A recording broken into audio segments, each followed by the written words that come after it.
তুমি একটু জনাব ফয়েজ আহমেদ আপনার কাছে একটু যেতে চাই। আমি একটু পুরনো বিষয় ৩-৪ দিনের পুরনো বিষয়ের দিকে আপনার একটু দৃষ্টি আকর্ষণ করতে চাই। আমি কয়েকদিন আগে দেখেছিলাম যে সাবেক উপদেষ্টা, মানে এই অন্তর্বর্তীকালীন সরকারের সাবেক উপদেষ্টা এবং বর্তমানে এনসিপি দলের যিনি প্রধান আছেন, তিনি একটি তার ভেরিফাইড পেজে তিনি একটি ফেসবুক স্ট্যাটাস দিয়েছিলেন, যেটি আমি পড়ছি এরকম করে যে তাকে কোট করছি।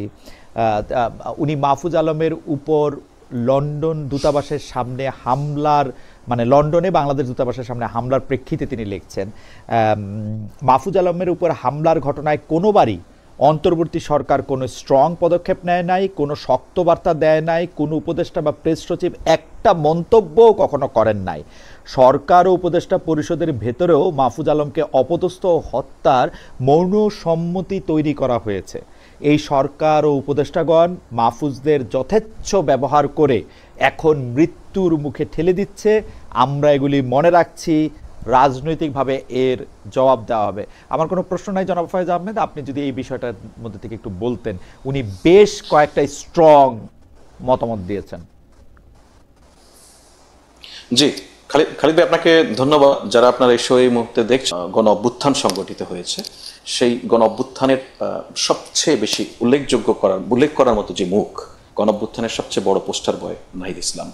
কিন্তু একই সঙ্গে নাহিদ ইসলামের যদি বর্তমান পরিচয় দেখেন, তিনি একটি রাজনৈতিক দলকে প্রতিনিধিত্ব করেন। সো নাহিদ ইসলামের বক্তব্যের ক্ষেত্রে আপনি একই সঙ্গে যেমন অভ্যুত্থানের আমি যদি বলি যে আবেগের বিষয়টি আছে, একই সঙ্গে তার রাজনৈতিক অবস্থানও আছে।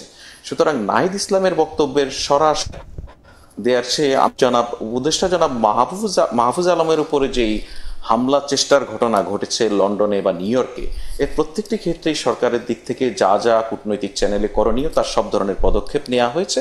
এবং তিনি তার স্ট্যাটাসে যেই কথাটি ইঙ্গিত করেছেন যে কোনো উপদেষ্টা এটার প্রতিবাদ জানাননি, টু শব্দ করেননি বা প্রেস সেক্রেটারি করেননি, আমার কাছে মনে হয় ওনার কাছে যখন উনি ওই স্ট্যাটাস লেখেন সেই সময় পর্যন্ত তথ্যের খানিকটা ঘাটতি ছিল। তথ্যের ঘাটতির কারণে হয়তো ওনার ইমোশন আছে। অফকোর্স উনি জুলাই আগস্টের অভ্যুত্থানের সময় একসঙ্গে ওনারা নিশ্চিত মৃত্যু সামনে জেনেও জীবন বাজি রেখে লড়াই করেছেন। সেই ইমোশনাল রিলেশনশিপ তাদের মধ্যে রয়েছে, তারা একে অপরের খুব ঘনিষ্ঠ কমরেড, সে জায়গা থেকে হয়তো এই মন্তব্য করেছেন। বাট সরকারের দিক থেকে যে সমস্ত উদ্যোগ নেওয়া যায় সমস্ত ক্ষেত্রে তার সবগুলি নেওয়া হয়েছে, কূটনৈতিক চ্যানেলে বলেন এবং সরকারের এখানকার ব্যবস্থা। যদি জনাব আহমেদ, আমি কি একটা বিষয় বলতে পারি যে আপনি বলছেন যে তারা পরস্পর ঘনিষ্ঠ কমরেড, অর্থাৎ জনাব নাহিদ ইসলাম এবং জনাব মাহফুজ আলম তারা পরস্পর ঘনিষ্ঠ। তো জনাব মাহফুজ আলম তো এখনো গদিনসীন উপদেষ্টা, তার মানে কি তিনি আসলে সরকারের মধ্যেও বা উপদেষ্টাদের মধ্যেও কি তিনি আলাদা বা কর্নার্ড? মানে তারা কি তাকে তার পুরনো কমরেডদের কথা ভেবেই থাকতে হচ্ছে? মানে বিষয়টা কি এরকম? কারণ আপনি বলছেন যে তথ্যের ঘাটতি আছে, কিন্তু আমি কিন্তু প্রতি শব্দে শব্দে জনাব নাহিদ ইসলামের প্রতি শব্দে শব্দে আমি দেখছি যে তিনি এটা খুব আবেগের বশবর্তী হয়ে লিখেছেন তা না, তার দেয়ালে পিঠ ঠেকে গেছে বলে তিনি লিখছেন। মাহফুজ আলমকে অপদস্থ হত্যার মৌন সম্মতি তৈরি করা হয়েছে উপদেষ্টা পরিষদের ভিতরেও। দেয়ালে পিঠ ঠেকে গেছে, ঠিক ঠেকে গেছে কিনা এটা আমার জানা নেই। আপনি এক ধরনের ইন্টারপ্রেট করে নিচ্ছেন স্ট্যাটাস থেকে।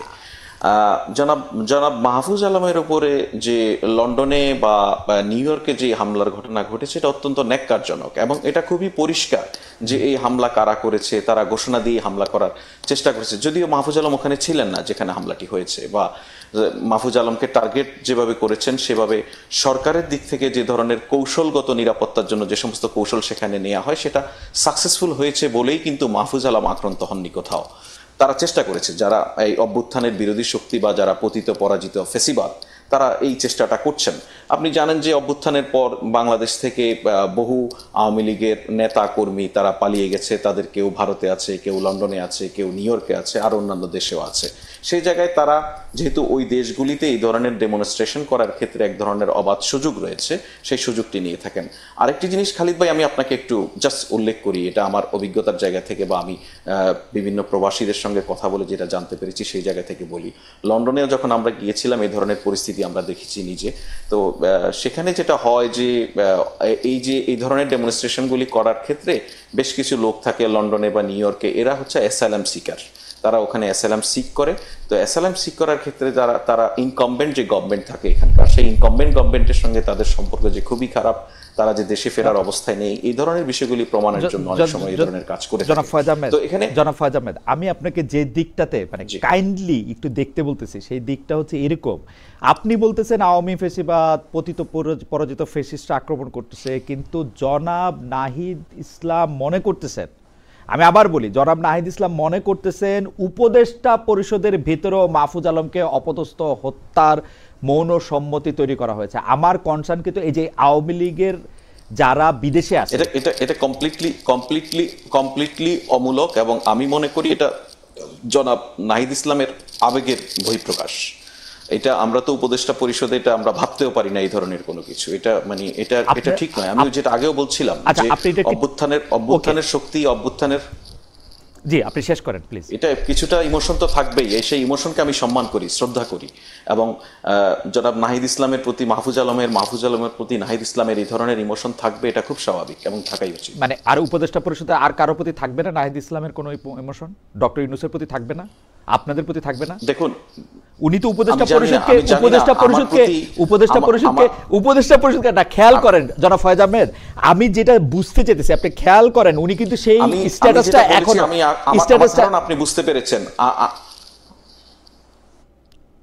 আচ্ছা আমি অন্যভাবে বলি জনাব ফয়েজ আহমেদ, প্রেস থেকে এই ব্যাপারে স্টেটমেন্টটা কি করা হয়েছে আসলে মাহফুজ আলমের বিরুদ্ধে আক্রমণটা করার ক্ষেত্রে আপনার প্রেস সেকশন থেকে কি করা হয়েছে? প্রথম কথা হচ্ছে যে প্রেস সেকশন থেকে যে স্টেটমেন্টটা দেওয়া হয়েছে সেটার নিন্দা জানানো হয়েছে, প্রেস থেকে নয়, অন্তর্বর্তীকালীন সরকারের পক্ষ থেকে, এবং একই সঙ্গে প্রয়োজনীয় যে সমস্ত ব্যবস্থা গ্রহণ করা যেতে পারে কূটনৈতিক পরিমণ্ডলে বা কূটনৈতিক চ্যানেলে, সেই ব্যবস্থাগুলি গ্রহণ করার বিষয়েও সেখানে জানানো হয়েছে, ব্যবস্থা নেওয়া হচ্ছে। তো এখানে আপনি আসলে যে কথাটা বলছেন যে জনাব নাহিদ ইসলাম এবং মাহফুজ আলম একে অন্যের প্রতি ইমোশনের জায়গা, অন্যদের প্রতি সেটা থাকবে কি থাকবে না, তাই তো? অন্যদের প্রতি আসলে কার ইমোশন কিরকম থাকবে সেটা আমরা তো বলতে পারি না।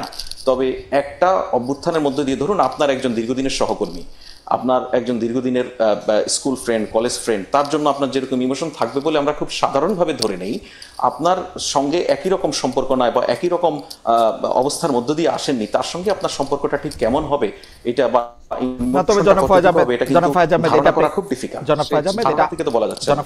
একটা ক্লাসরুম সিচুয়েশন ঠিক, আমার ব্যক্তিগত জীবনে ঠিক, কিন্তু আমি উপদেষ্টা হইলে বা উপদেষ্টা থাইকে পদত্যাগ করলে আরেকজন উপদেষ্টা, সে শুধু আমার ক্লাসমেট ছিল বলে আর 10টা উপদেষ্টা যারা আমার কলিগ ছিল তারা তাকে হত্যা করতে চাইতেছে, এটা আমি জীবনেও বলতাম না। That's for sure. আপনি বলতেন না, এখন আমি ঠিক আছে, আপনার জন্য শিওর, একজন বলেছে সেটাও সামনে শিওর আমাদের, তাই না? কিন্তু সেটা বলার মধ্যে কোনো জায়গা আছে নাকি? আমি বলছি সেই জায়গাটা পরিষ্কার এবং সবচেয়ে সুন্দর হবে আমার ধারণা আপনি যদি জনাব নাহিদ ইসলামকে এই বিষয়ে একটি প্রশ্ন করতে পারেন। আমার কাছে মনে হচ্ছে জনাব নাহিদ ইসলাম এটাতে উত্তরই দিচ্ছেন, এটার মধ্যে প্রশ্নের জায়গা রাখেন নাই, তিনি সিদ্ধান্ত দিচ্ছেন এবং এটা তিনি প্রত্যাহারও করেন নাই। আমি আরেকটা লাইন সম্পর্কে খালি আপনি একটু দৃষ্টি আকর্ষণ করি, এই সরকার ও উপদেষ্টাগণ মাহফুজদের যথেচ্ছ ব্যবহার করে এখন মৃত্যুর মুখে ঠেলে দিচ্ছে। আপনি কি আর কিছু বলবেন? ওনার কাছে কোনো প্রশ্নের জায়গা আছে? উনি তো সিদ্ধান্ত দিচ্ছেন না। ওনার কাছে খালিদ ভাই, আপনি যদি বলেন প্রশ্নের জায়গায় নেই, তাহলে বাংলাদেশের আর কোনো মানুষ প্রশ্ন করতে পারবে না। আপনি হচ্ছেন প্রশ্ন। না আমার কাছে মনে হয় যে উনি সিদ্ধান্ত দিচ্ছেন ফয়েদ, আমার কাছে মনে হয় যে উনি সিদ্ধান্ত দিচ্ছেন। সেই বিবেচনায় আমি না, সিদ্ধান্তের প্রেক্ষিতে আমরা বহু প্রশ্ন করি। আচ্ছা, আমি আনফরচুনেটলি এই সাময়িক সময়ের জন্য সাংবাদিকতা করছি না, আমি তো সাংবাদিকতাই করেছি। আমরা তো বহু সিদ্ধান্তের উপরে প্রশ্ন করি, আমরা সিদ্ধান্তের উপরে প্রশ্ন করতে অভ্যস্ত। সুতরাং নাহিদ ইসলামের এই প্রশ্নে যদি আমি নিজেকে সাংবাদিকতার জায়গায় দেখি, অনেক প্রশ্ন করার জায়গা আছে, সেই জায়গায় আমি আপনাকে ওয়েলকাম করবো। না থ্যাংক ইউ সো মাচ জনাব ফয়েজ আহমেদ, আপনি আপনার জায়গা থেকে বিষয়গুলি বলেছেন। আমি একটু অধ্যাপক উম্মে ওয়ারা আপনার কাছে যেতে চাই। অধ্যাপক উম্মে ওয়ারা, আমি মানে যে বিষয় নিয়ে আসলে প্রশ্ন করছিলাম জনাব ফয়েজ আহমেদকে, সেই বিষয় নিয়ে আসলে আপনার কাছেও একটু আসতে চাই যে জুলাইতে যা হয়েছে, মানে আওয়ামী লীগ সরকারের বিদায়টাতে যারা নেতৃত্ব দিয়েছে বা আওয়ামী লীগ সরকারের অবশ্যম্ভাবী বিদায়টা যারা ঘটাতে পারলো, সেইটা ছিল একটা ঐক্যবদ্ধ শক্তি, কিন্তু সেই ঐক্যবদ্ধ শক্তিটাকে এখন নানাভাবে বিতর্কিত বা তর্কিত করা হচ্ছে। আমি এতক্ষণ আসলে নাহিদ সাহেবের মানে স্ট্যাটাস পড়তেছিলাম, এই যে এইটা করা হইতেছে, মানে এইটাকে আপনি আসলে কিভাবে দেখেন? এইটা দিয়ে কি আসলে আওয়ামী লীগের শক্তি বোঝা যেতেছে? এইটা দিয়ে কি আসলে উপদেষ্টা পরিষদকে যারা এই সরকারের অন্তর্বর্তীকালীন সময় আসলো তাদেরকে বিতর্কিত করার চেষ্টা করা হচ্ছে? মানে এটা কেন করা হচ্ছে? মানে আপনি যেহেতু বিশ্লেষক এবং গবেষক, আপনি এটার এন্ড গোলটা কি দেখতে পাচ্ছেন যে এটা কেন করা হচ্ছে? ধন্যবাদ আপনাকে। প্রথমে একটু বলি যে আমার কাছে মনে হচ্ছে যথেষ্ট অস্বস্তিদায়ক হবে উপদেষ্টা পরিষদের জন্য। দ্বিতীয় হচ্ছে আপনি যেটি বলছিলেন যে বিতর্কিত করার চেষ্টা। আসলে দেখুন, যখন জুলাই আন্দোলনটি হয়েছে তখন কিন্তু বিভিন্ন মতের, বিভিন্ন আদর্শের, বিভিন্ন পেশার মানুষ একসাথে এসেছিল এবং তারা একটি নির্দিষ্ট উদ্দেশ্যে আসলে এই আন্দোলনটি সংঘটিত হয়। কিন্তু আপনি দেখবেন এর পরপরই কিন্তু যে যার এজেন্ডা, যে যার জীবনে ফিরে গিয়েছে, যে যার কাজে ফিরে গিয়েছে। এবং নাহিদ ওনারাও কিন্তু একটি নতুন দল গঠন করেছে। এখন তারা যদি বলেন যে মাহফুজদেরকে ব্যবহার করা হয়েছে এবং এখন মৃত্যুর মুখে ঠেলে দেওয়া হয়েছে, একজন মাহফুজ, একজন নাহিদ, একজন আসিফ সজীব, ওনারাও কি আসলে রিওয়ার্ডের হননি? যেহেতু ওনারাই নায়ক ছিলেন এই অভ্যুত্থানের বা এই আন্দোলনের, তারাও তো একটি কিন্তু সরকারের উপদেষ্টা হয়েছেন, তারা একটি দল গঠন করেছেন, সারা দেশের মানুষ তাদেরকে চেনেন। কাজে এখন তারাও তো সেখান থেকে কিছু অর্জন করেছেন। এখন যদি হঠাৎ করে তারা বলেন যে তাদেরকে ব্যবহার করে ছুঁড়ে ফেলা হচ্ছে, আমার কাছে মনে হয় এই বক্তব্যটি আসলে আমার কাছে সঠিক মনে হয় না। না না, কিন্তু অধ্যাপক উমেয়রা, এইটাও তো একটা বিষয়। নাহিদ ইসলাম সাহেব এখন একটি রাজনৈতিক দলের প্রধান, তার বক্তব্যের মধ্যে অনেক রাজনীতিও থাকবে এবং এই সরকারের বিভিন্ন সমালোচনা এনসিপি এখন নিয়মিতই করে যাচ্ছে। বিশেষ করে ডক্টর মোহাম্মদ ইউনূসের লন্ডনে তারেক সাহেবের সঙ্গে বৈঠক হওয়ার পর থেকে এনসিপির একটি জায়গা দাঁড়িয়েছে এরকম, তারা প্রকাশ্যেই আসলে এই সরকারের জায়গা থেকে অনেক সমালোচনা করছে। সেই প্রকাশ্য সমালোচনার তো এটি একটি পার্টও হতে পারে এবং এটি রাজনৈতিক জায়গাও হতে পারে। এর জন্য তাদের সুবিধা নেওয়া বা তাদের এইটা বলা, এইটা কেন সামনে আসবে? মানে আমি আমি এই কথাটি এই জন্য বললাম, যেহেতু বলছে যে তাদেরকে ব্যবহার করে ছুঁড়ে ফেলা হচ্ছে, সেই জায়গাটিতে আমি বলেছি যে আসলে তাদেরকে ব্যবহার করে ছুঁড়ে ফেলা হয়নি, বরঞ্চ এই আন্দোলনের মধ্য দিয়ে তারাও কিন্তু একটি স্ব জায়গায়, একটি জায়গা করে নিয়েছে রাজনৈতিক জায়গায়। সেই অর্জনটিকেও তো তাদের আসলে দেখতে হবে। আরেকটি যেটি আপনি বলছিলেন যে তাদেরকে যে রাজনৈতিক ট্যাকটিক, এটা তো একদমই রাজনীতিক কৌশলেরই একটি জায়গা। তারা একদিকে যেমন অন্তর্বর্তী সরকারের সমালোচনা করছেন, ঠিক তেমনি তারা বিভিন্ন সময় আমরা দেখেছি যে সরকারের বিভিন্ন আইন শৃঙ্খলা রক্ষাকারী বাহিনীর সাহায্য নিয়েও তারা বিভিন্ন সময় বিভিন্ন ধরনের কর্মসূচি পালন করেন। এখনো নিবন্ধন হয়নি, তারপরেও যে কোনো গুরুত্বপূর্ণ রাজনৈতিক সংকট বা আলোচনার ক্ষেত্রে প্রধান দুইটি তিনটি দলের মধ্যে তো তারা থাকেন। এমনকি এই যে মাননীয় প্রধান উপদেষ্টা নিউ ইয়র্কে আসছেন, সেক্ষেত্রে তো দেখা যাচ্ছে যে তাদের দলের একজন সেখানে আছেন। সেখানে তো আরো অন্য দলের অনেকেও থাকতে পারতেন। তো তাদেরকে আমার তো মনে হয় সব জায়গায় অনেক বেশি আসলে প্রায়োরিটি দেয়া হয়, যেটা যেটা নিয়েও আসলে সমালোচনা করার জায়গা থাকে। সেক্ষেত্রে আমার মনে হয় না নাহিদ ইসলামের এই বক্তব্যটি আমার কাছে অতটা সঠিক বলে মনে হয় না। আপনি আপনার সর্বশেষ প্রকাশিত নিবন্ধে এনসিপির সাফল্য বা এনসিপির আপাত ব্যর্থতার, মানে আমি যদি ব্যর্থতা এই শব্দটা নাও বলি, আপনি তিনটা বিষয় উল্লেখ করছেন। সেটা আবার অধ্যাপক সোয়াইনরে উল্লেখ করে সেটার মধ্যে আপনি বলছেন একটা শক্তিশালী আদর্শের অভাব, নিবেদিত প্রাণ তৃণমূল সমর্থকদের অনুপস্থিতি এবং তাৎক্ষণিক সংকট কেটে যাওয়ার পর একইভাবে জনসাধারণের উৎসাহ ধরে রাখার চ্যালেঞ্জ। আমি এটা একটু ম্যাডাম আপনার কাছ থেকে একটু আমি জানতে চাই যে একটা শক্তিশালী আদর্শের অভাব, পরে আমরা দেখলাম যে জনাব বদরুদ্দিন উমরকেও আপনি কোট করেছেন, তারা ডানপন্থী না মধ্যপন্থী নাকি বামপন্থী ইত্যাদি প্রশ্ন করে। কিন্তু শক্তিশালী আদর্শ বলতে আপনি যে শেখ মুজিবুর রহমান, জিয়াউর রহমান, হোসেন মোহাম্মদ এরশাদ তাদের কথা আপনি বলছেন, শক্তিশালী আদর্শ মানে কি কোনো একটা চিন্তা, কোনো একটা পরিবার, কোনো একটা কথা, সেইটাকে আঁকড়ে ধরে বসে থাকা? শক্তিশালী আদর্শ আসলে জিনিসটা কি? আমরা কি রবিবার দিনেও বলবো যে আজকে শনিবার? মানে দিন তো আগায়, শক্তিশালী আদর্শের সাথে তো মৌলবাদ সরাসরি জড়িত। মানে আপনি আর ওই জায়গা থেকে নড়বেন না। এই শক্তিশালী আদর্শটারে আপনি কেন বলতেছেন যে এটা শক্তিশালী আদর্শের অভাব? এই নতুন বাংলাদেশের তো স্বপ্ন ওরা দেখাইছিল, তাই না? হ্যাঁ, নতুন বাংলাদেশের স্বপ্ন অবশ্যই ওনারা দেখিয়েছেন এবং তারাই কিন্তু বারবার বলেছেন যে তারা মধ্যপন্থী, তারা বাংলাদেশপন্থী।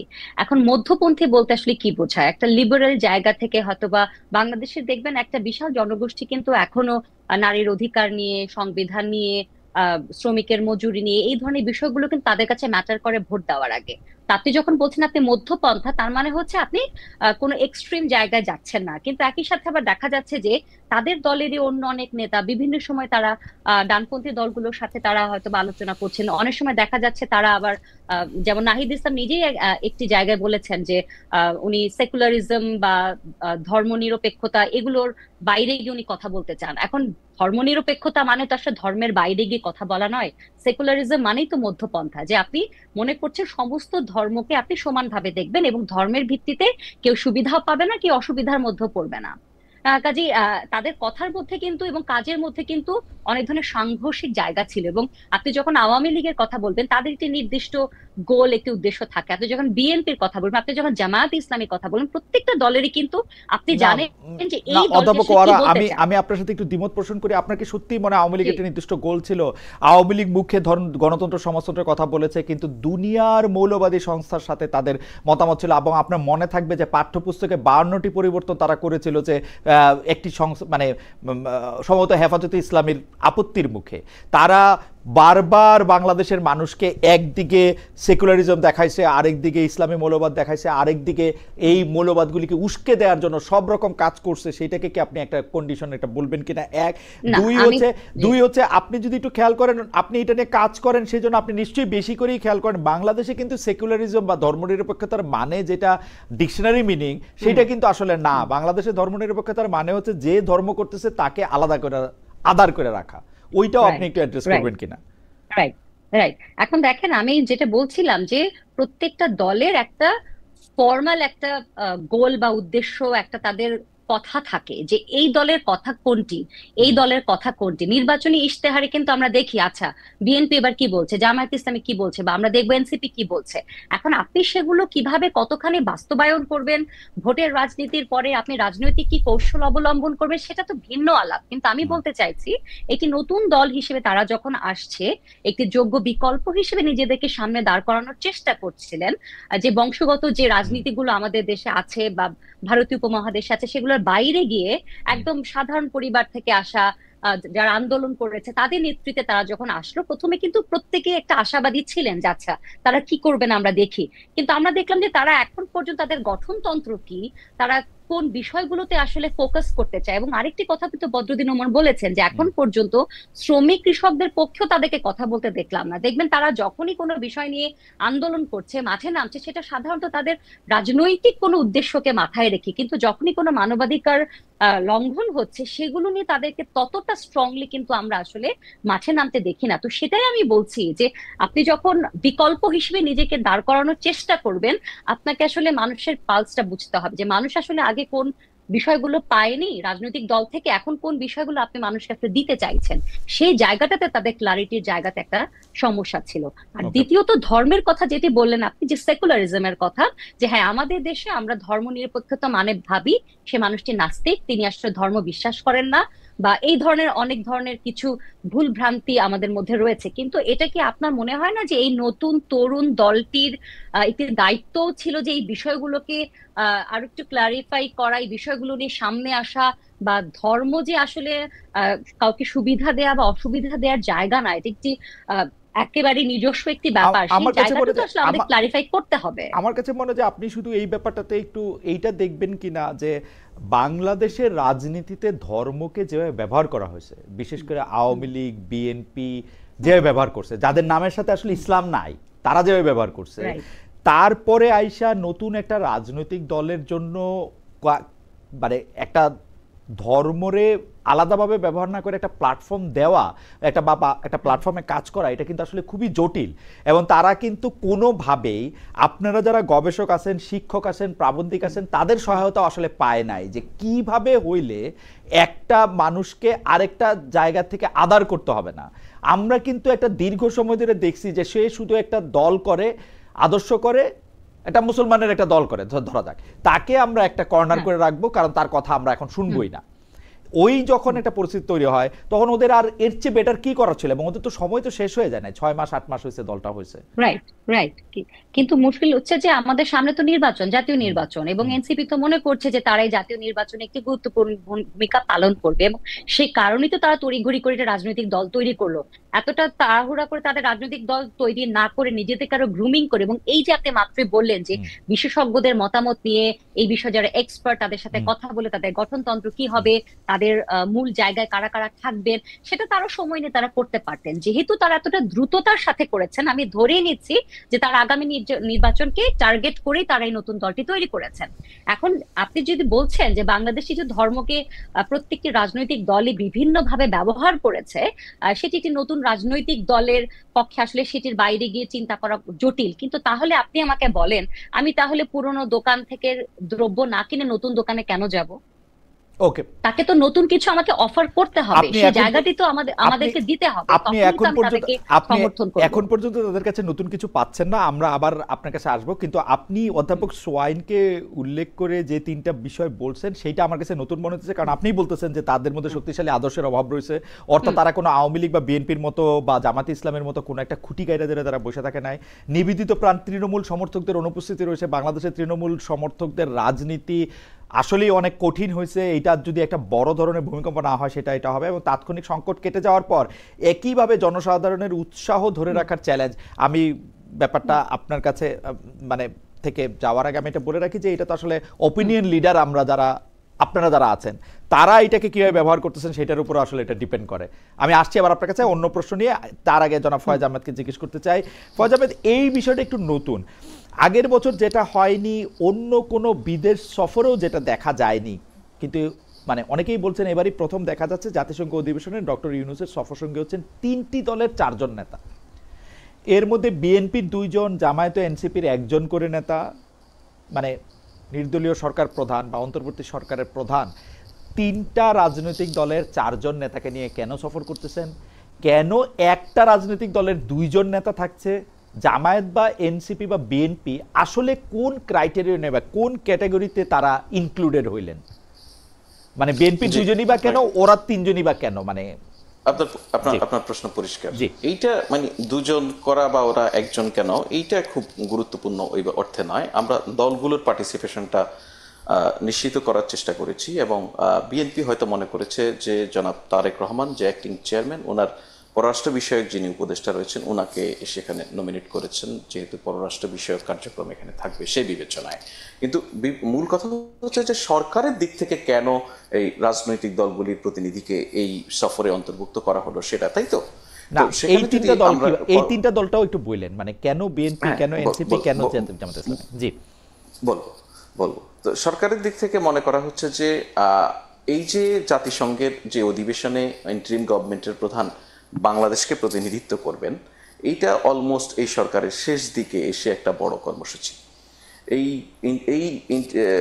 জাতিসংঘের এই যে সাধারণ অধিবেশন, এই অধিবেশনে যে সমস্ত বিষয় আলোচিত হবে বা যে সমস্ত বিষয়, আপনি জানেন যে শুধু অধিবেশন নয়, এনে সাইড লাইনেও প্রচুরগুলি মিটিং থাকে, বাইলেটারালস থাকে, অনেক কিছু সেই জায়গায়। এবং আরেকটা গুরুত্বপূর্ণ ইভেন্ট আছে আমাদের, রোহিঙ্গা বিষয়ক একটা ইন্টারন্যাশনাল কনফারেন্স সেখানে অনুষ্ঠিত হবে। এই টোটাল বিষয়টা কিন্তু কন্টিনিউশনের একটা ব্যাপার আছে, যে আগামীতে বাংলাদেশ রাষ্ট্রের যারা দায়িত্বভার গ্রহণ করবেন সেই রাজনৈতিক নেতৃত্ব যেন এই বিষয়গুলির কন্টিনিউশনটা ধরে রাখতে পারেন, সেই বিবেচনায় এটা সরকারের একটা অভিপ্রায় যে রাজনৈতিক দলগুলির প্রতিনিধি যদি এই আলোচনাগুলিতে প্রত্যক্ষভাবে থাকেন তাহলে ভবিষ্যতে তাদের এই কাজগুলি সহজ হতে পারে। বাংলাদেশের যেই অমীমাংসিত বা গুরুত্বপূর্ণ ইস্যুগুলি রয়েছে সেগুলি মীমাংসার ক্ষেত্রে বা সলিউশনের ক্ষেত্রে রাজনৈতিক নেতৃত্বের জন্য সেটা সহজ হবে। আপনি যদি খেয়াল করে দেখবেন যে রোহিঙ্গা ইস্যুটা হচ্ছে যে আপনার 2017 সালের পর থেকে শেখ হাসিনা পালিয়ে যাওয়ার আগ পর্যন্ত সময়ে কখনোই বাংলাদেশে এত বড় একটা জাতীয় সংকট বা এত বড় গুরুত্বপূর্ণ একটা আঞ্চলিক এবং আন্তর্জাতিক সংকট, সেটাকে মোকাবেলার ক্ষেত্রে কখনোই বাংলাদেশে অপরাপর রাজনৈতিক নেতৃত্বকে কোনোভাবে সম্পৃক্ত করা হয়নি। সাম্প্রতিক সময়ে আপনি যদি গত কয়েক সপ্তাহ আগে দেখেন যে কক্সবাজারে রোহিঙ্গা বিষয়ে একটি বড় সম্মেলন অনুষ্ঠিত হয়েছে, সেটিও আন্তর্জাতিক সম্মেলন ছিল। বিদেশ থেকে বিভিন্ন প্রতিনিধিরা এসেছেন, আমার বাংলাদেশে থাকা বিভিন্ন দূতাবাসের প্রতিনিধিরা, অ্যাম্বাসেডররা অংশ নিয়েছেন, এবং রোহিঙ্গা প্রতিনিধিরা প্রথমবারের মতো নিজেদের কথাগুলি নিজেরা সেখানে বলেছেন। সেখানেও কিন্তু সরকার অনেকগুলি রাজনৈতিক দলের নেতৃত্বকে সেখানে সম্পৃক্ত করেছে, রাজনৈতিক দলের নেতৃত্বকে সরাসরি প্রত্যক্ষভাবে রোহিঙ্গা ক্রাইসিসের সঙ্গে পরিচয় করে দিয়েছে। আমি আমি আমি আমি অন্য কথা যাওয়ার আগে একটু রোহিঙ্গাটা জিজ্ঞেস বলি। ডক্টর মোহাম্মদ ইউনূস বলেছিলেন আগামী ঈদ রোহিঙ্গারা তাদের নিজের দেশে গিয়ে করবেন, এই ব্যাপারটি কি ওই রাইট ট্র্যাকে আছে? মানে আগামী ঈদ আসতে হয়তো 3-4 মাস 5-6 মাস। আপনি যদি খেয়াল করেন দেখবেন খালিদ ভাই, আপনি রোহিঙ্গা ইস্যুটা গ্লোবাল যেই এজেন্ডার ক্যালেন্ডার সেখান থেকে আসলে হারিয়ে গিয়েছিল। অনেকগুলি আর ইউক্রেন ওয়ার সহ নানান গ্লোবাল গুরুত্বপূর্ণ ইস্যু এসে রোহিঙ্গা ইস্যুটা আমাদের বিশ্ব নেতৃত্বের যে আলোচনা, আমাদের যে ডোনার এজেন্সিস, ডোনার কান্ট্রিজ, তাদের এজেন্ডা থেকে হারিয়ে গিয়েছিল। প্রফেসর মোহাম্মদ ইউনূস দায়িত্ব গ্রহণের পর থেকেই উনি চেষ্টা করেছেন যে এই ইস্যুটা যেন হারিয়ে না যায়, এটা যেন একটা শান্তিপূর্ণ সলিউশনের দিকে আমরা যেতে পারি। মানুষের মুখে ঠোঁটে থাকুক, এই তো। মানুষের নয়, মূলত যারা আমাদের এখানে ফান্ডিং করে, দেখুন এদেরকে পরিচালনার জন্য বিপুল অর্থের ব্যাপার রয়েছে। এখানে তাদের শান্তিপূর্ণ প্রত্যাবর্তনের জন্য আন্তর্জাতিক বিভিন্ন প্লেয়ারের এখানে বড় বড় আমার মনে হয় আমরা রোহিঙ্গা ইস্যু নিয়ে আমরা আলাদা কথা বলতে পারি। আমার বিবেচনায় রোহিঙ্গা ইস্যু নিয়ে সরকার আওয়ামী লীগ সরকারের থেকে এক চুলো আগায় নাই, কিন্তু এটা পাবলিসিটির জায়গা থেকে অনেক বেশি ব্যবহার করা হইতেছে। যাই হোক, এটা নিয়ে আমরা আলাদা করে কথা বলতে পারবো। আপনি এখন বলেন যে ঠিক আছে, এই রোহিঙ্গা ইস্যুটারেও যদি অ্যাড্রেস করতে আন্তর্জাতিকভাবে বিএনপি, এনসিপি এবং জামাতে ইসলামী, যেহেতু সরকার কি মনে করছে এই 3 দলই আসলে পরবর্তী রাষ্ট্র ক্ষমতায় আসবে, 3 দলের কেউই? খালিদ ভাই, এখানে আপনি যে জায়গাটা শেষ করতে চাচ্ছেন, আপনি একটা অপিনিয়ন দিয়ে শেষ করার ফলে আমি যদি সেটাতে একটা রেসপন্স না করি, তাহলে আমার প্রতি আপনার দিক থেকে একটু জুলুম হয়ে যাবে। ছোট্ট একটা রেসপন্স করি। ডেফিনেটলি আপনি যেটা বলছেন আওয়ামী লীগের থেকে এক চুলো আগায়নি। আমি আপনাকে আমি একজন রিপোর্টার হিসেবে যখন ছিলাম, আমি দীর্ঘদিন রোহিঙ্গা ইস্যুটা কভার করেছি নানান ফর্মে। আপনি বিশ্বাস করেন আওয়ামী লীগ রোহিঙ্গা ইস্যুটাকে নিয়ে কোনোভাবে এগোতেই চায়নি। এই সরকার রোহিঙ্গা ইস্যুটি নিয়ে অত্যন্ত সিরিয়াস। এই সরকার রোহিঙ্গা ইস্যুটাকে নিয়ে এত ইনভলভমেন্ট তৈরি করেছে, সেখানে ফুড এইডের জায়গাটা বাড়ানোর বিষয়ে চেষ্টা করেছে, কিছুটা বাড়ানোর সক্ষম হয়েছে। এখানে আরো রোহিঙ্গা এসেছে, সেই জায়গাগুলিতে কাজ করা, তাদেরকে গ্লোবাল কমিউনিটিকে সেখানে এঙ্গেজ করা এবং প্রত্যাবর্তনের বিষয় নিয়ে প্রথমবারের মতো মিয়ানমারের কাছ থেকে রোহিঙ্গাদেরকে রোহিঙ্গা হিসেবে স্বীকৃতি আদায় করার বিষয়টা, এগুলিকে যদি আপনি বলেন এক চুলো আগায়নি, তাহলে আপনার সঙ্গে আমি আপনাকে আগানো যদি না বলা, ঠিক আছে না, আপনি প্রত্যেকটা জিনিসই মানে আপনি যেহেতু ওই পারে আসেন, আমি এটা নিয়ে আসলে তর্ক করবো না, মানে আপনি ট্রুথ বেটার করে বলতেছেন আর কি। আচ্ছা, আমি শুধু আপনাকে এইটুক বলি যে আমি এইটাকে আগাইতে চাই নাই, আর আমি আগাইতে চেষ্টা করতেছি, মানে আগানো না। কিন্তু আমি মেসির মতো খেলতে চাই মানে এই যে আমি মেসির মতো খেলতে পারবো, ব্যাপারটা এরকম না। আমি বলতেছি হচ্ছে যে ফ্যাক্ট রিমেন্স, রোহিঙ্গাদের অবস্থা যেরকম ছিল, আমি আপনাকে আবার বলতেছি রোহিঙ্গাদের অবস্থা যেরকম ছিল, আপনি আমার ডেটা দেখান বা আপনার সাথে নিশ্চয়ই আমার আরো কথা হবে, এক চুলো তাদের অবস্থার পরিবর্তন হয় নাই। আপনারা মুখে বড় বড় কথা বলছেন। সামনে অ্যাক্সেস থাকে, আপনি যদি আপনার সামনে অ্যাক্সেস থাকে, আমি যদি আপনাকে একটা কুইক সার্চ দিতে বলি, আপনি দেখুন তো সর্বশেষ রোহিঙ্গা ক্যাম্পে খুনাখুনির ঘটনা কবে ঘটেছে। ও আচ্ছা, খুনাখুনি জাস্ট এতটুকু বললাম যে ক্যাম্পে একটা স্থিতিশীল পরিস্থিতি তৈরি করা সক্ষম হয়েছে, ক্যাম্পে এতগুলি গ্রুপকে একত্রিত করে তাদেরকে এই জায়গায় নিয়ে আসা সক্ষম হয়েছে যে আপনারা খুনাখুনি থামাইছেন নিজেদের আপনারা খুনাখুনি থামাইছেন। এটা ভালো। মানে আমি আপনাকে একটা, আপনি যে বললেন যে এক চুলো কিছু এগোয়নি বা কিছুই হয়নি, সেখানে আছে সেই জায়গা। আমি বলি ফয়েজ, আমি বলি আপনারা যে বার্মা সরকারের সঙ্গেও কথা বলতেছেন, ওই রেবেল আর্মিটার সঙ্গেও কথা বলতেছেন, এইটা করে আপনারা একটা টাইম বম ওইখানে করতেছেন। দুইটা মারামারি লাগা প্রতিপক্ষের সঙ্গে আপনারা একই সঙ্গে কথা বলতেছেন এবং সেটা প্রকাশ্যে বলতেছেন যে আপনারা রেবেলদের সঙ্গে কথা বলতেছেন, সরকারের সঙ্গে কথা বলতেছেন। যাই হোক, আমি আজকে আমার এটা বিষয় না, আপনার সাথে এটা নিয়ে আমার কথা হবে, এটা নিয়ে নিশ্চয়ই আমারও এই অল্প বিস্তর একটু আমি খেয়াল করি এখানে কি হইতেছে, সেটা নিশ্চয়ই আপনার সাথে। আমি এটা শুধু জানতে চাই যে আপনারা রোহিঙ্গা বিষয়টি আন্তর্জাতিকভাবে যখন এটাকে সামনে নিয়ে আসবেন, তখন বিএনপি, এনসিপি এবং জামায়াতে ইসলামীকে যে আপনারা চুজ করলেন, আপনারা মনে করেন কিনা যে পরবর্তী সরকার এই 3টি দলের মধ্যে থেকেই আসলে গঠিত হবে?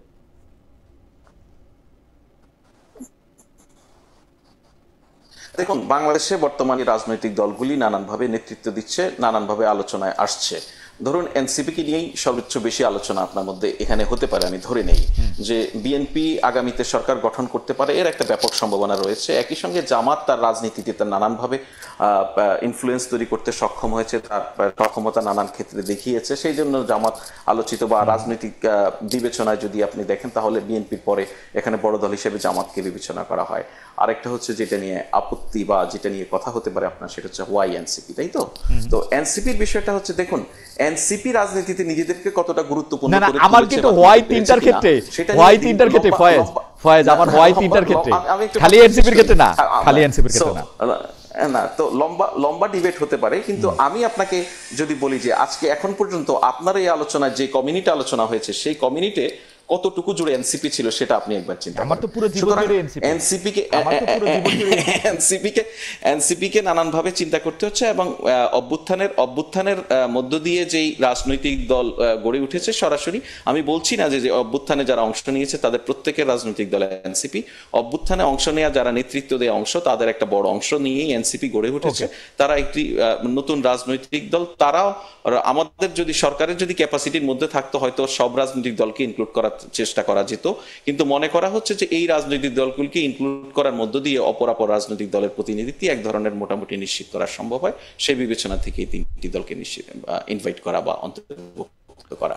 ওকে, আমি জনাব ফয়েজ আহমেদ, আপনাকে অনেক ধন্যবাদ। আমি একটু অধ্যাপক উম্মে ওয়ারা আপনার কাছে আসতে চাই। আমি একটা বিষয় কিন্তু এখন পরিষ্কার, বাংলাদেশের রাজনীতিতে আসলে জুলাই আন্দোলনের পরে আমরা একটা নতুন বাকবদল অবশ্যই দেখতে পাচ্ছি, যেখানে রাজনীতিতে যদি আমি একদম খুব ভদ্র ভাষায় বলি, এটা একটা ভবিষ্যৎমুখী রাজনীতির দিকে যাচ্ছে, কিন্তু সেই ভবিষ্যৎমুখী রাজনীতি অতীতের কোন পাটাতরে দাঁড়িয়ে থাকবে সেটা নিয়ে কনফিউশন দেখা যাচ্ছে।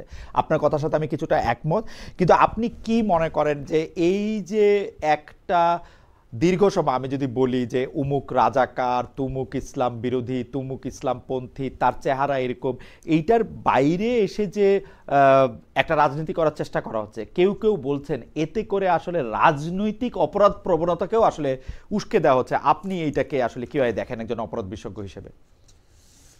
আমি বুঝি নাই রাজনৈতিক অপরাধ প্রবণতা হিসেবে দেখা মানে হচ্ছে এখন কিভাবে? তো এটা একটা দখলদারত্বের ব্যাপারটা চলে আসছে। মানে আমি তো এখন সত্ত্বাধিকারের সংজ্ঞাটায় আমি এখন নিজেকে বিবৃত করতেছি, এবং আমার কোনো একটা সেট রুল নাই। মানে আমি এই জুলাইয়ের আন্দোলন পর্যন্ত আগে পর্যন্ত জানতাম যে আমি জামায়াত করি সুতরাং আওয়ামী লীগ আমার শত্রু, বা আমি আওয়ামী লীগ করি বিএনপি আমার শত্রু, বিএনপি করি জামায়াত আমার শত্রু। ওরকম ভাবে এইটার আর কোনো বাইনারি এরকম শত্রু মিত্র নাই। আজকে যে আমার শত্রু, কালকে তাকে আমরা মিত্র দেখতে পাচ্ছি। আমরা দেখতে পাচ্ছি এনসিপি জামায়াতের সাথে অনেক বন্ধুত্ব হলো। এই ডাকসু ইলেকশনে এনসিপি কিন্তু তার ছাত্রদল দিয়ে, তার ছাত্র সংগঠন দিয়ে সবচেয়ে বেশি আক্রমণের শিকার হয়েছে জামায়াতে ইসলামের ছাত্র সংগঠন কর্তৃক। সো এই যে একটা ভলাটাইল জায়গা, এবং এটার মধ্যে কিন্তু বিভিন্ন ধরনের অপরাধ, বিশেষ করে নারী, সংখ্যালঘু, মাজার, এগুলির প্রতি এই অপরাধগুলি আসতেছে, দখল করার জন্য যে একটা অপরাধ প্রবণতা, এমনকি চাঁদাবাজি দুর্নীতিতেও যুক্ত হওয়াটা আসতেছে। এইটা আপনি আসলে কিভাবে দেখেন, বা এটার কি করার? ধন্যবাদ। জি জি, বুঝতে পেরেছি। বিষয়টা হচ্ছে যে একটা হচ্ছে নির্বাচনের ঠিক আগে, তো এখন আসলে একজন আরেকজনের পক্ষে কথা বলবে, আবার পরের দিনই সে নির্বাচন তার বিপক্ষে কথা বলবে। একটা কথা বলে না যে রাজনীতি আসলে শেষ কথা বলে কিছু নাই, এবং আরেকটা শব্দ ব্যবহার করা হয় প্রেসার ট্যাকটিক্স। আপনি বিভিন্ন প্রেসার দিবেন, দিয়ে আপনি একটু নিজেদের মধ্যে একটু জোট করবেন, কার সাথে করবেন কার সাথে করবেন না, এগুলো আসলে গরম গরম কথাবার্তাগুলো আসলে সেই ট্যাকটিক্সের একটা অংশ। সেটাকে আমি খুব যে অর্থ কেলেঙ্কারি হতে পারে বা চাঁদাবাজি হতে পারে, সেই জায়গাটায় আসলে আমার মনে হয় যে দীর্ঘ সময় যেহেতু আওয়ামী লীগ ছিল, অন্যান্য দলের যারা রাজনৈতিক নেতৃবৃন্দ বা কর্মীরা, তারা তো আসলে নিষ্পেষিত হয়েছে, তারা আসলে ক্ষমতার এই দিকে আসতে পারেননি। কাজে অনেকদিন পরে আপনি যখন অনেকক্ষণ না খেয়ে থাকবেন, তারপর আপনি আপনার সামনে যখন খাবার দিবে, আপনি কিন্তু একটু বেশি খেয়ে ফেলবেন, বা আমি কিন্তু একটু বেশি খেয়ে ফেলবো। খাওয়ার পরে কিন্তু গিয়ে হজমটা হবে, কিন্তু খাওয়ার সময়ে কিন্তু ব্যবহার করতে পারছিল না। সেজন্য তাদের মধ্যে একটা, অনেকের মধ্যে দেখা গেছে যে এই ধরনের একটা দখলদারিত্বের একটা বিষয় রয়ে গেছে। আর তৃতীয়ত যেটি বলছেন যে নারীর প্রতি সহিংসতা, শিশুর প্রতি সহিংসতা, মানুষকে ধরে মেরে ফেলা, নদীতে লাশ পড়ে থাকা, এটা তো আমি একেবারেই বলবো যেটা সরকারের ব্যর্থতাই হবে। কারণ জনগণের জানমালের নিরাপত্তা রক্ষা করার দায়িত্ব তার রাজনৈতিক দলগুলোর না, সেটা একনিষ্ঠ দায়িত্ব হচ্ছে সরকারের। কাজে সরকার এখানে বলতে পারে যে পুলিশ এখনো গুছিয়ে ওঠেনি, বা দেশের একটি ক্রান্তিকালীন সময়ে যাচ্ছে। যেটাই হোক, 1 বছর কিন্তু চলে গিয়েছে, কিন্তু এখনো যদি আপনি জরিপগুলো দেখেন, পরিসংখ্যানগুলো দেখেন, আপনি দেখবেন যে নারী ও শিশুর প্রতি সহিংসতা মাজার ভাঙা। আজকেও কোথায় দেখলাম যে, আমার জায়গাটির কথা মনে নেই, মাইকে বলে তারপরে 4টি না 5টি মাজার ভাঙা হয়েছে। এখন পর্যন্ত প্রায় 1.5 শতাধিক মাজার ভাঙা হয়েছে।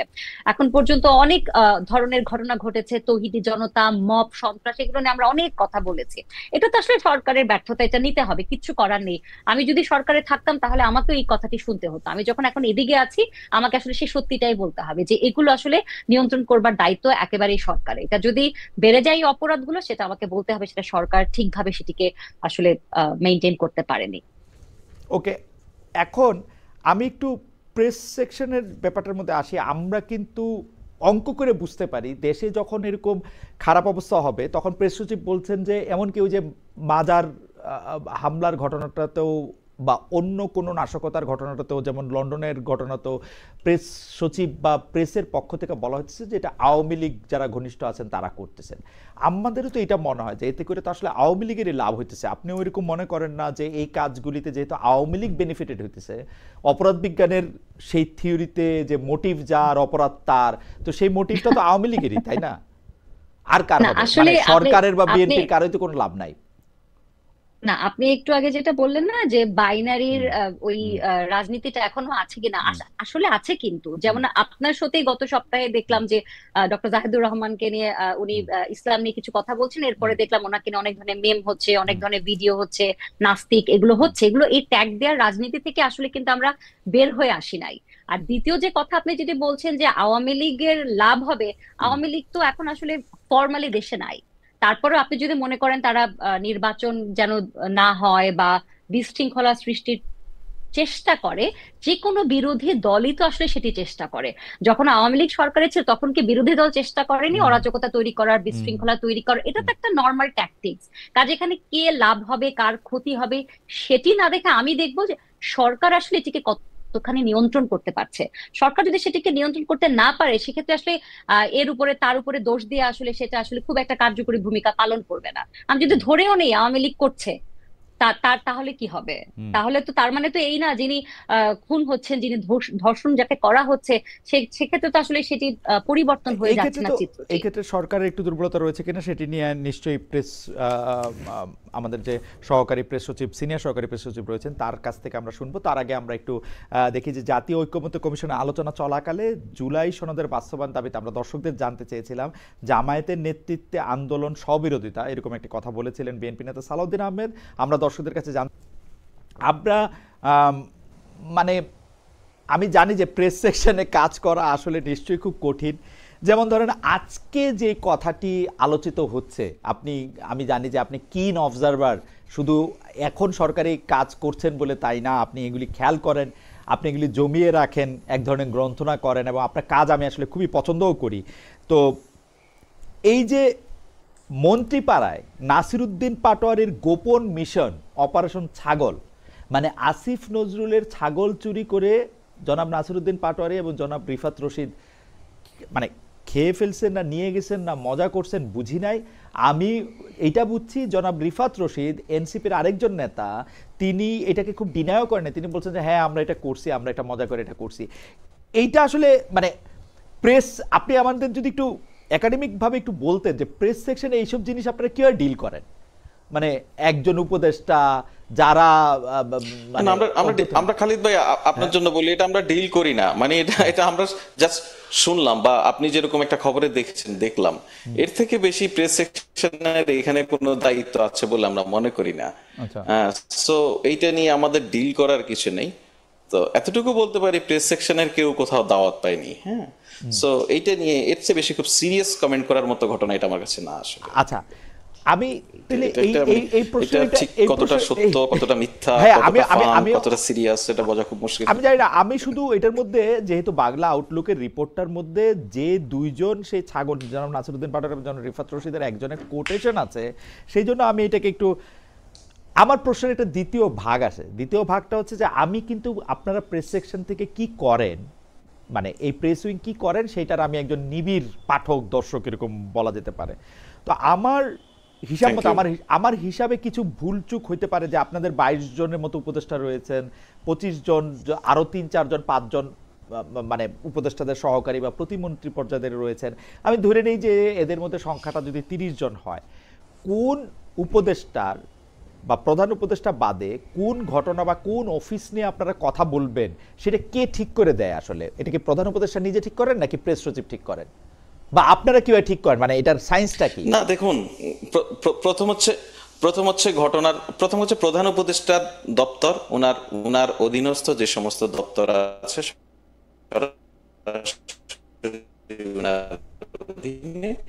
সেগুলির যে কোনো প্রয়োজন, আমরা তো কোনো কিছু ডিসাইড করি না, আমরা হচ্ছে ডিসাইড হয়ে আছে এরকম জিনিসকে ডিসক্লোজ করি সরকার যেভাবে প্রয়োজন মনে করে। তো সেই জায়গা থেকে আমরা ওনার যতগুলি দপ্তর বা ওনার ডিরেক্টলি ওনার আন্ডারে যা আছে প্রত্যেকের কাজ যখনই যেটা চায় সেভাবে করি। কখনো কখনো কোনো অ্যাডভাইজার যদি ওনাদের কোনো ডিসক্লোজারের জন্য আমাদেরকে রিকোয়েস্ট করে আমরা সেটা করি। এটা আমাদের প্রতি রিকোয়েস্টটা আসার অন্যতম কারণ হচ্ছে, ধরুন খালিদ ভাই আপনি তো কালচারাল মিনিস্ট্রিকে এভাবে অবজার্ভ করেন না, সেও আপনার চোখে আসলে আসতে চায় কখনো কখনো আমাদের মাধ্যমে, যেহেতু আমাদেরকে অবজার্ভ করেন। ওই বিবেচনায় খুবই খুবই পাবলিক জিনিসপত্র যেগুলি মানুষের সামনে নিয়ে আসা প্রয়োজন মনে করে, যে কোনো অ্যাডভাইজার যদি মনে করেন যে আমাদের এই সহযোগিতাটুকু নিবেন, সেক্ষেত্রে আমরা তাদেরকে করি। এটা ঠিক করা করি হচ্ছে একটা ওয়ার্কিং রিলেশন তৈরি হয় না, কাজের একটা ইটসেলফ প্যাটার্ন তৈরি হয়ে যায়। আমরা কিন্তু উপদেষ্টাদের মধ্যে কাউকে কাউকে দেখতেছি যারা আপনারা যাদের নিয়ে বেশি খবর করেন, কাউরে নিয়ে কম খবর করেন। আবার অনেক ক্ষেত্রে আমি দেখতে পাই, আমি একদম স্পেসিফিক উদাহরণ দিই ফয়েজ, আপনি বুঝবেন। মানে ভাই আপনি তো যেটা বলছেন তাতে উপদেষ্টারা আমাদেরকে পক্ষপাত মনে করবে, কেউ কেউ মনে করবে আমরা তাদের না, কারণ আপনি পক্ষপাত করতেছেন তো অন্ততপক্ষে 12-13 জন উপদেষ্টা আপনাদের মানে আপনাদের লাইটেই নাই, 8-10 জন আছে। সেটা কেন আছে সেটাই আমি একটু বুঝতে চাইতেছি। ধরেন প্রায় একই ধরনের কাজ করতেছেন, আমরা উপদেষ্টাদের প্রায় একই ধরনের কাজ করতেছেন, কাউকে তো আমরা নিজেরা লাইটে নিয়ে আসা বা লাইটে আনার ক্ষমতা তো আমাদের নেই। আমরা বরঞ্চ উপদেষ্টাদের কাজের মধ্যে দিয়ে এই ডিসক্লোজারের ফলে আপনার লাইটে একটুখানি আমরা আসি। না ফয়েজ, এটা ঠিক কথা না, আমি আপনাকে বলি তাহলে আপনি বুঝবেন। যেমন ধরেন প্রায় একই রকম পররাষ্ট্র বিষয়, কূটনীতি বিষয়ে কাজ করেন জনাব খলিলুর রহমান এবং জনাব তৌহিদ হোসেন, একজন বাংলাদেশের পররাষ্ট্র উপদেষ্টা। জনাব ফয়েজ আহমেদ, আপনি কি চলে গেলেন না আছেন? আপনাকে আমি দেখতে পাচ্ছি না। আমার মনে হয় যে আমি প্রশ্নটা করে রাখি, কারণ হচ্ছে যে একই রকম কাজ দুইজন যখন করেন পররাষ্ট্র বিষয়ক, একটু আবার সম্ভব, আমি প্রশ্নটা আবার করতেছি। ধরেন ফয়েজ, আমাদের দুইজন আছেন উপদেষ্টা, একজন জনাব খলিলুর রহমান, একজন জনাব তৌহিদ হোসেন, তারা দুইজন একই রকম কাজ করতেছেন ধরা যাক। এর মধ্যে আপনারা যে খলিলুর রহমান সাহেবকে নিয়ে রিপোর্ট করবেন বা তৌহিদ হোসেন সাহেবকে নিয়ে রিপোর্ট করবেন বা খলিলুর রহমান সাহেব নিয়ে করবেন না, এটা কিভাবে ঠিক হয়? মানে এইটার ক্রাইটেরিয়ানটা কি? ধরা যাক আপনারা মৎস্য উপদেষ্টারে বেশি গুরুত্ব দিবেন, মুক্তিযুদ্ধ বিষয়ক উপদেষ্টাকে কম গুরুত্ব দিবেন, এটা কি আপনি? জি ওকে, খুব সিম্পল। শুনেন, আমি আপনাকে খুব ক্লিয়ার করি। প্রথম কথা হচ্ছে জনাব খলিলুর রহমান এবং জনাব তৌহিদ হোসেনের বিষয় যেটা আপনি নিয়ে এসেছেন, এই দুটো একটা স্পেসিফিক বলাতে আমি বলি, জনাব খলিলুর রহমান তো মাননীয় প্রধান উপদেষ্টার সঙ্গে সরাসরি কাজ করেন, তো ওনার ক্ষেত্রে ওনার এই পাবলিক ডিসক্লোজারের জন্য অন্য কোনো ওয়ে নাই আমরা ছাড়া। তো ওনার ক্ষেত্রে করি। আবার কখনো কখনো ফরেন মিনিস্ট্রির যে সমস্ত কার্যক্রম প্রধান উপদেষ্টার সঙ্গে সম্পৃক্ত, যদি আপনি খেয়াল করে থাকেন যে গতকালকে যে প্রেস কনফারেন্সটি হয়েছে জাতিসংঘে সফর নিয়ে, সেটা কিন্তু প্রেস উইং সহযোগিতা করেছে ফরেন মিনিস্ট্রিকে। এর বাইরে ফরেন মিনিস্ট্রির কিন্তু একটা বিশাল জনকূটনৈতিক বিভাগ আছে। ফরেন মিনিস্ট্রির অপরাপর যে সমস্ত কাজ সাধারণত সেগুলি ফরেন মিনিস্ট্রি করে থাকে। কখনো যদি ফরেন মিনিস্ট্রি আমাদের অ্যাসিস্ট্যান্ট প্রয়োজন মনে করে, আমরা সেক্ষেত্রে করি। আর আপনি বলছেন যে মৎস্য উপদেষ্টা বা মৎস্য প্রাণী বিষয়ক উপদেষ্টাকে কতটা গুরুত্ব দিবেন, ধর্ম বিষয়কে কতটা গুরুত্ব দিবেন না, সেটা আসলে ওই যে আমি যেটা বললাম, যে কেউ যদি প্রয়োজন মনে করে আমরা সহযোগিতা করতে প্রস্তুত থাকি। আমরা তো কাজের মানুষ, কাজ করতে ভালোবাসি, আমরা কাজটা করে দেই। আরেকটা বিষয় হচ্ছে, দেখুন এখানে ঠিক মানে এইটা একটা পরিষ্কার বিষয় যে আমরা কমিউনিকেশনের যেই জায়গাটায় সরকারের কাজ করি, কোনো কারণে যদি আমরা কোনো কিছুতে কমিউনিকেশনের ডিসরাপশন মনে করি, কোনো কারণে যদি কমিউনিকেশনের ক্ষেত্রে কোনো ভুল ভ্রান্তি হচ্ছে বা ঠিক যেভাবে হওয়া উচিত বলে আমরা উচিত নয় সেভাবে হচ্ছে, বা কোনো সাজেশন প্রয়োজন হয়, আমরা কখনো কখনো প্রোঅ্যাক্টিভলি যোগাযোগ করি, আমাদের কোনো অ্যাসিস্ট্যান্স প্রয়োজন হলে আমরা সেটা দেওয়ার চেষ্টা করি। এটা আমরা সরকারের দায়িত্ব পালন করছি বলেই, নাগরিকদের অর্থে যেহেতু আমাদের বেতন হয়, সরকারের দায়িত্ব পালন করছি বলে আমরা আমাদের দায়িত্ব মনে করি। যদি সহযোগিতা কারো প্রয়োজন হয় সেক্ষেত্রে আমরা ইচ অ্যান্ড এভরি মিনিস্ট্রি, কখনো কখনো আপনি দেখে থাকবেন আমরা কোনো কোনো জেলার ডিসির অথবা কোনো কোনো থানার ওসির, এসপির, তাদেরও সহযোগিতা করি এই সমস্ত ক্ষেত্রে, পাবলিক ডিসক্লোজারের ক্ষেত্রে। আমরা আমাদের লক্ষ্যটা আসলে খুব পরিষ্কার, এই জায়গায় আমরা মানুষকে ইনফরমেশন দিয়ে এনরিচ করার চেষ্টা করি, আমাদের হাতে এতটুকুই আছে। আমরা চাইলেই কিন্তু কোনো কিছু এনফোর্স করতে পারি না। ওইটার মধ্যে আপনারা একটু পিক এন্ড চুজ করেন না তো, না মানে আমাদেরকে একটু মানে একটু আড়ালে একটু আলোকে রাখার জন্য পিক এন্ড চুজ খালিদ ভাই আপনার কাছে মনে হতে পারে এখন পিক এন্ড চুজ আপনার মনে হলে তো আমার কিছু করার নেই। আমরা পিক এন্ড চুজের মধ্যে পড়ি কিনা, কোন উপদেষ্টা যদি প্রয়োজন মনে করেন, মানে that means he is picking us, তাই না?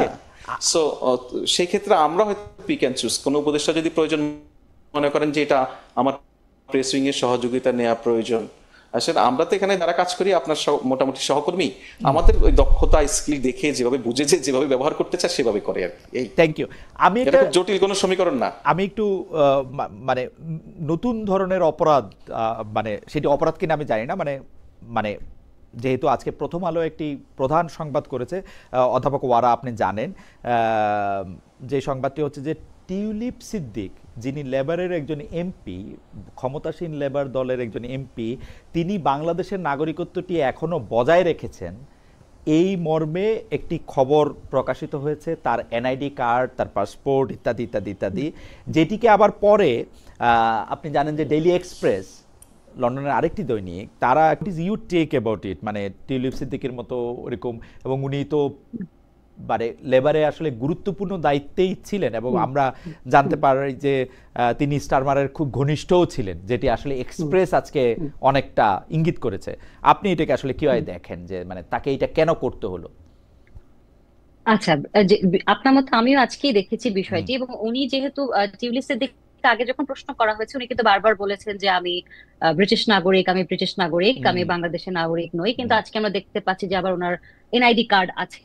তো বিষয়টি আসলে আমারও একই প্রশ্ন, যে আসলে যদি ওনার এনআইডি কার্ড থেকে থাকে তাহলে উনি কেন নিজেকে ব্রিটিশ নাগরিক বললেন, বা উনি কি মনে করেননি যে এই ধরনের একটি লিগ্যাল ডকুমেন্ট আসলে যদি থেকে থাকে সেটা আসলে তো বের হয়ে আসবে, সেটা বের না হয়ে আসার কোনো কারণ নেই।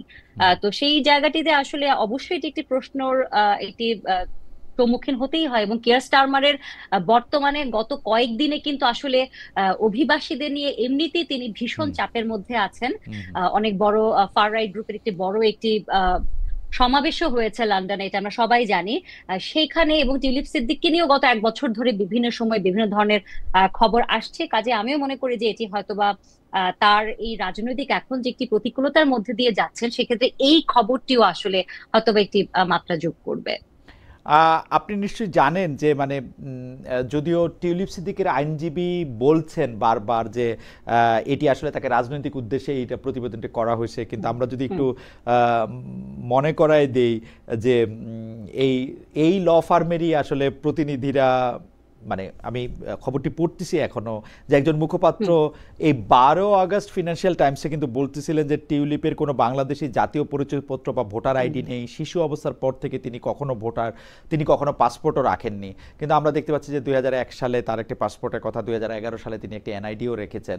মানে এটা এটা এটা এটা এটা আসলে মানে অপরাধের দিক দিয়ে, মানে ইংল্যান্ডের, মানে আমি জানি না, মানে আইন আদালত তো একভাবে এক জিনিস ইয়ে করে, মোরাল জায়গা থেকে আসলে ইংল্যান্ড এটাকে কিভাবে দেখে, বা সরকার?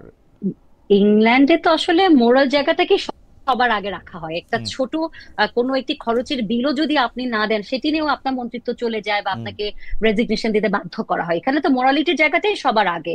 কাজে আপনি যখন আপনার রিপ্রেজেন্টেটিভ যখন বলছে যে আপনার বাংলাদেশে কোনো ভোটার আইডি নেই, কোনো লিগ্যাল ডকুমেন্ট নেই, কিন্তু পরবর্তীতে যখন প্রমাণিত হচ্ছে যে সেটি আছে, ডেফিনেটলি নিশ্চিতভাবেই সেটি একটি মোরালিটির জায়গা থেকে যদি বলেন, সেটা ডেফিনেটলি সেটাকে তাকে একটি প্রশ্নবিদ্ধ করে। এবং সেই জন্যই বললাম যে যেহেতু কিয়ার স্টারমার এই মুহূর্তে অভিবাসীদের নিয়ে, অবৈধ অভিবাসীদের নিয়ে বিভিন্ন ধরনের প্রতিকূলতার মধ্য দিয়ে যাচ্ছেন, সেখানে তার খুব কাছেরই একজন, তাকে নিয়ে গত 1 বছর ধরে অনেক ধরনের কথা হচ্ছে।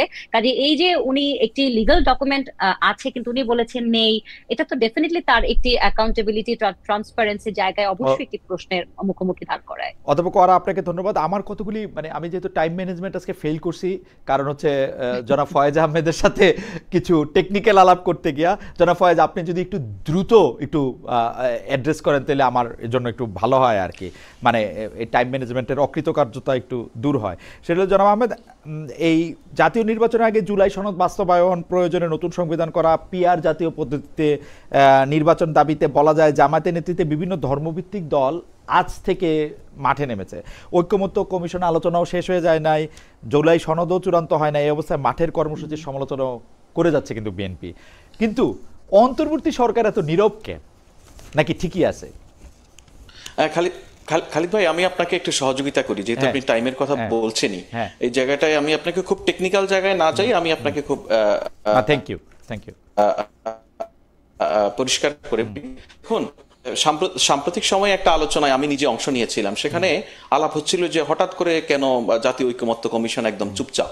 কোন সময় আলোচনাটা হচ্ছিল জানেন? যে সময় ঢাকা বিশ্ববিদ্যালয়ের ছাত্রী গত কয়েক সপ্তাহে জাতীয় ঐক্যমত্য কমিশনের কোনো খবর নেওয়ার চেষ্টা করেছেন? তো বললো যে না। আপনি খবর নেওয়ার চেষ্টা করেননি আর বলছেন তারা চুপচাপ। তারা তো তাদের কাজ করছে।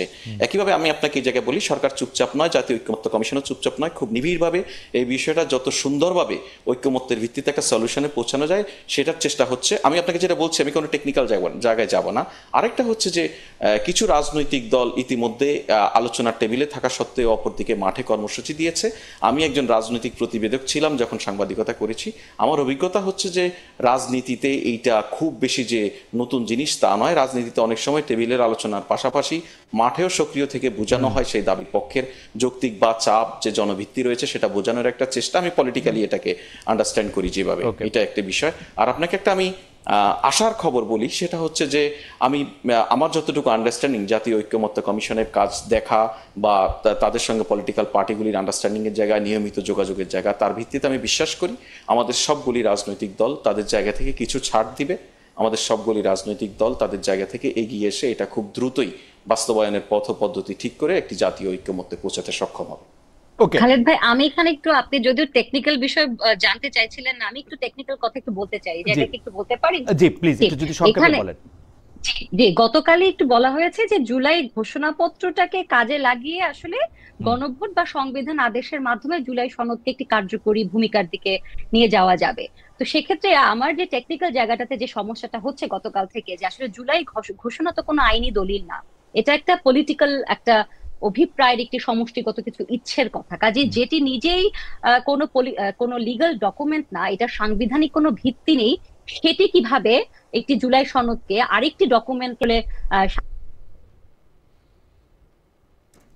একটা বিষয়। আরেকটা বিষয় তারা বলছে যে যদি এটি কার্যকর হয় তাহলে সেটি তাৎক্ষণিকভাবে কার্যকর হয়ে যাবে, এবং তার পরপরই আবার বলছে যে গণভোট হতে পারে যা অনুষ্ঠিত হবে আগামী জাতীয় নির্বাচনের দিকেই। তো যদি সেটি তাৎক্ষণিকভাবে কার্যকর হয়েই যায় তাহলে কেন আবার গণভোট লাগবে?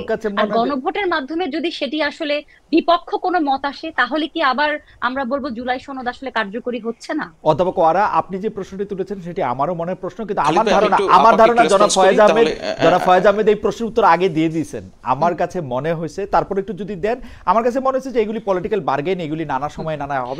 Just quick response. আপা যে বিষয়গুলি বলেছেন প্রত্যেকটা আলোচনায় ভিন্ন ভিন্ন লোকের মধ্য দিয়ে এসেছে। হ্যাঁ, ধরুন কেউ বলছে যে এখনই কার্যকর হয়ে যাবে, যিনি এটা বলছেন তিনি কিন্তু আবার বলছেন না যে গণভোটের মধ্যে দিয়ে এটা কার্যকর করতে হবে। সো ভিন্ন ভিন্ন প্রস্তাব, তো সবগুলি এখনো আপা প্রস্তাব আকারে আছে। যতগুলি কনফিউশন বা টেকনিক্যাল ইস্যুজ আছে সব প্রস্তাব আকারে আছে। সবগুলি নিয়ে সবাই খুব সক্রিয়ভাবে কাজ করছে। পলিটিক্যাল পার্টিগুলির তো বেসিক্যালি একটা উইং এখানে এখন ইনভলভ হয়ে পড়েছে, তারা কাজ করছে, এটা একটা সলিউশনের দিকে যাচ্ছে, আশা করি চলে যাবে। আচ্ছা, আমি একটু আমাদের দুইজন দর্শকের মতামত আমি পরপর একটু চোখে পড়ছে, তাদের একটু মতামত বলি। জাহাঙ্গীর বাস্তা, ওনার নাম মানে বাস্তা, হ্যাঁ। একই লোক একই আলোচনা, কোনো ভিন্ন মতের মানুষ নাই, অর্থাৎ তিনি আমাদের তিনজনকে বলছেন যে আমরা একই লোক একই ধরনের আলোচনা করতেছি, কোনো ভিন্ন মতের মানুষ নাই। আর তারপরেই একজন প্রশ্ন করেছেন, এই প্রশ্ন আমার জন্য, খালেদ ভাই, লোকে বলে আপনি আওয়ামী লীগের পক্ষে, এ কথা কতটুকু সত্য? ভাই আপনিও বলেন যে আমি কতটুকু সত্য, এটা আমি কি বলবো। আমি প্রশ্নটা করি জনাব ফয়েজ আহমেদ।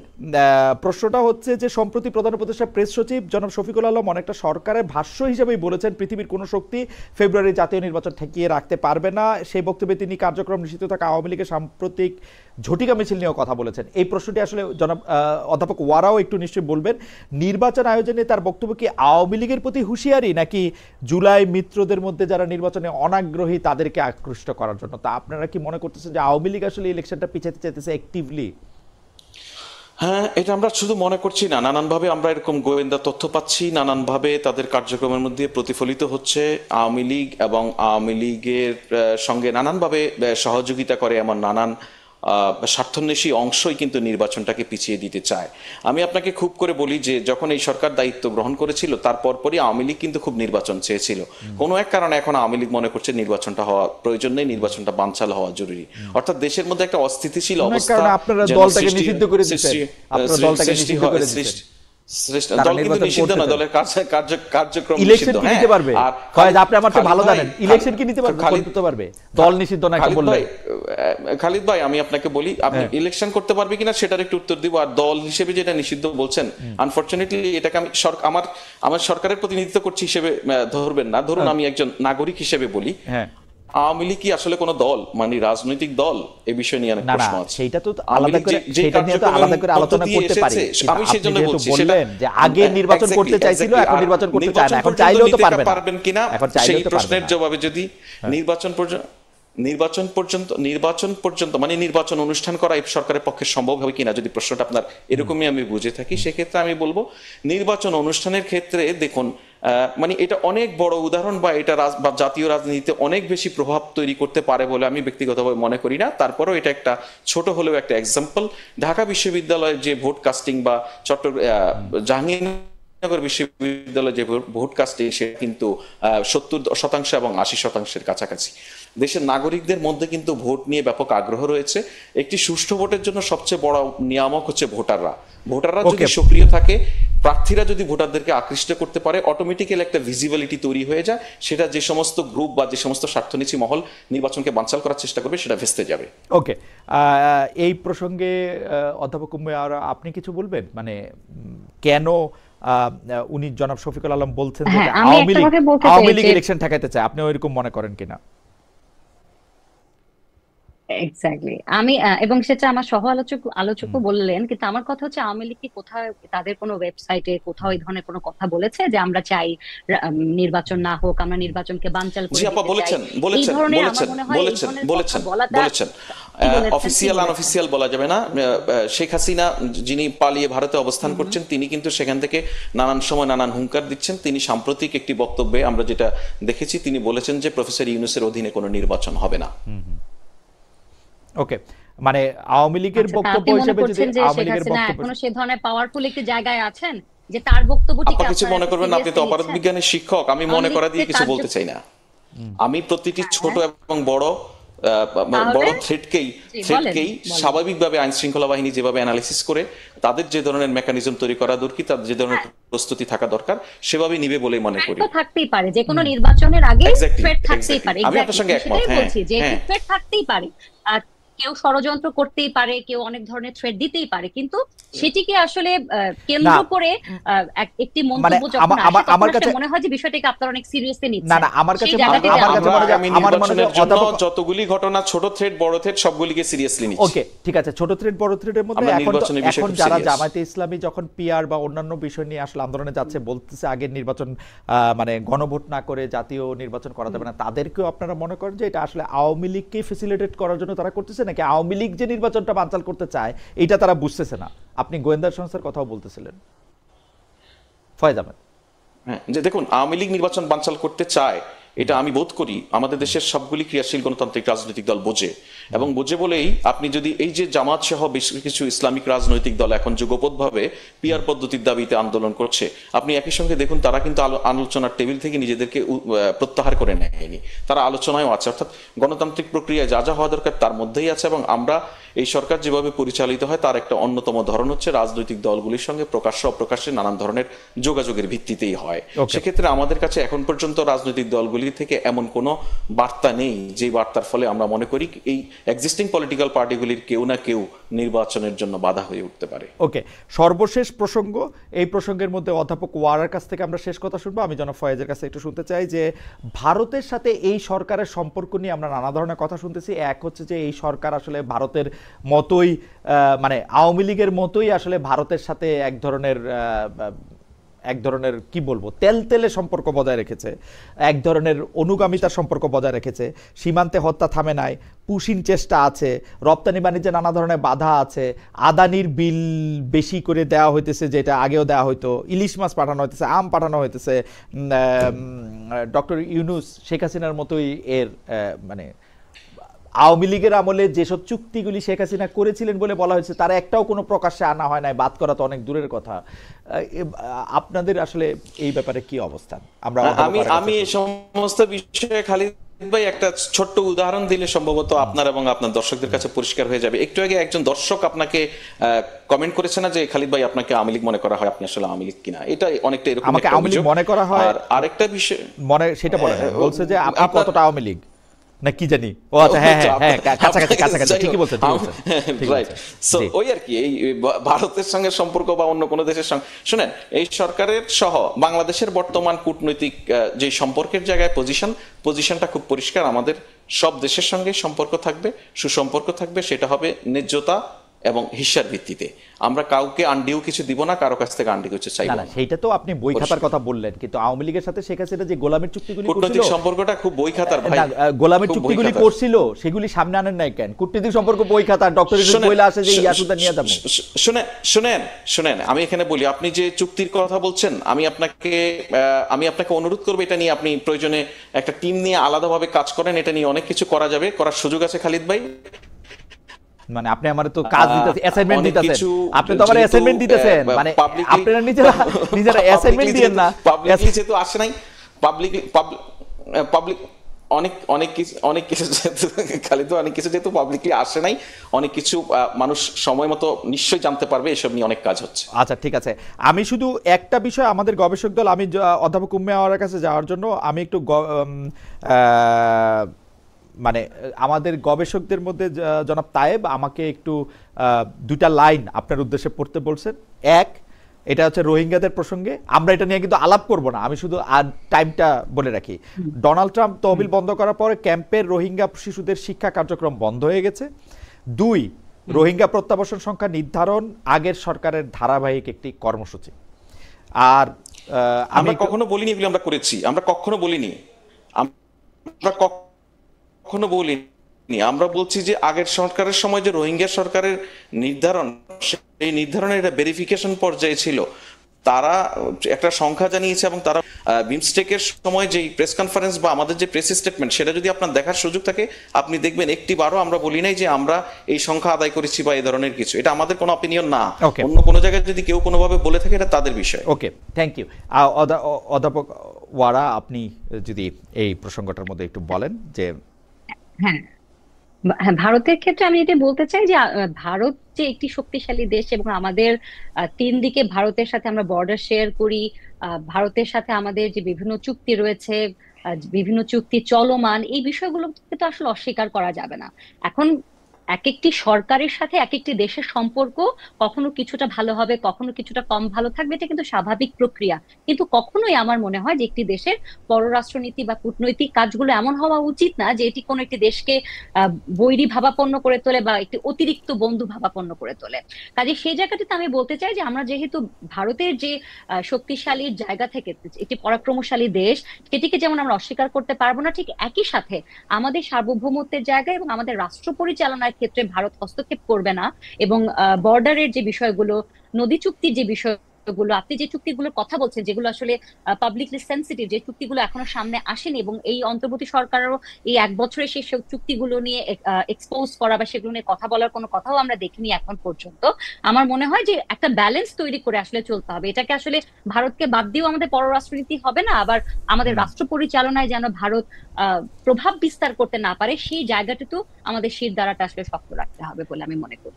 প্রায় একই রকম কথা ফয়েজ আহমেদও বলেছেন। অধ্যাপক উম্মে ওয়ারা এবং জনাব ফয়েজ আহমেদ, আপনাদের অনেক ধন্যবাদ। অনেকগুলি বিষয় নিয়ে আমরা আলোচনা করেছি এবং দর্শকরাও অনেকগুলি বিষয় নিশ্চয়ই দিক নির্দেশনা পেয়েছেন। আপনাদের সাথে কথা বলে খুবই আমরা উপকৃত হয়েছি। আপনাদের দুজনকে অনেক ধন্যবাদ এবং কৃতজ্ঞতা জানিয়ে আজকের অনুষ্ঠান শেষ